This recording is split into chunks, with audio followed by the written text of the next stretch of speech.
From the heat of the Pacific West to the heat of the housing market. We thought GameStop was a short squeeze. We thought AMC was massive. We thought Bitcoin was hitting new highs. Well, all of that was all whatever compared to what's going on in the housing market right now. Think about this. According to the Wall Street Journal, the S&P, you know what, I have it up here.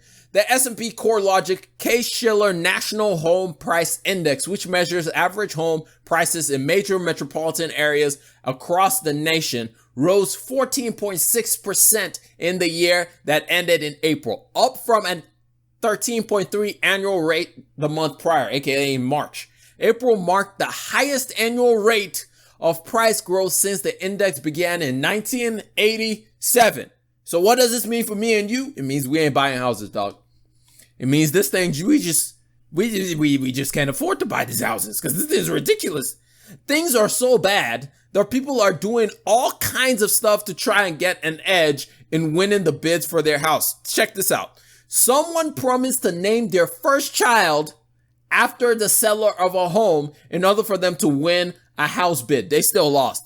Another person in Austin, Texas bought 2 houses so he could get the one that he actually wanted. Like, what? So you're telling me that in order for me to buy the house that I want, not only do I have to outbid other buyers, but also I have to buy your second. No. We ain't doing none of that. We ain't about to do none of that. But that's what's happening. Also, institutions are starting to get into the game too, because they're like, yo, we can't really get return anywhere else. We can't really get like risk-free return from the bond market. We can't really get risk-free return from just saving our money. So you know what? We might as well get into the rental game as well. Like, we might as well get into this and buy up subdivisions and rent them bad boys out because, you know, we got money sitting around and we got to put this money to work. Even though it's not a large portion of the market that's being bought up by institutions, but it's big enough that it's making a difference in the market. It's big enough that it's making a substantial difference. Well, I won't say substantial, but it's making a difference in how much prices are. As a matter of fact, the median existing home price sales rose in May, rose almost 24% from a year earlier, topping $350,000 for the first time, according to the National Association of Realtors. My gosh, the housing market is crazy, man. The housing market is so crazy. But the good news is people are starting to get burnt out. People are like, you know what? I'm not trying to be the 9,000th bid on a house just to get told that I can't buy it. So you know what? I'm going to chill for a little bit and hopefully things calm down.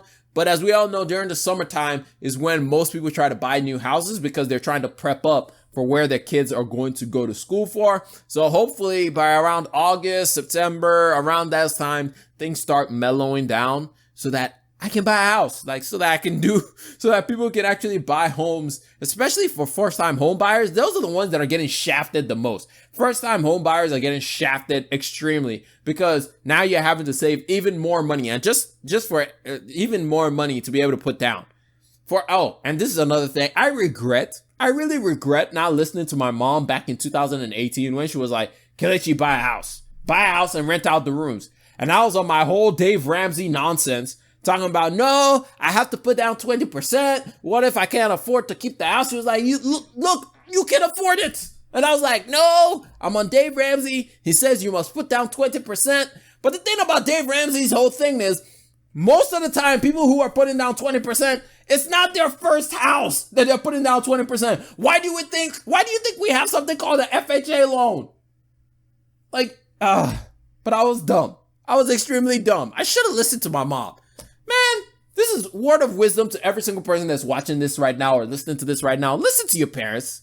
Sometimes they got really good advice. I'm not saying listen to them without doing your own research, but you know, they have wisdom. They got silver hairs. If you see somebody with white or silver hairs, maybe listen to them because they've lived life and we have not. And maybe they can share some of that experience with us. But, you know, sometimes us youngins think that we're invincible and we know more than everybody else. So we take L's over and over and over again.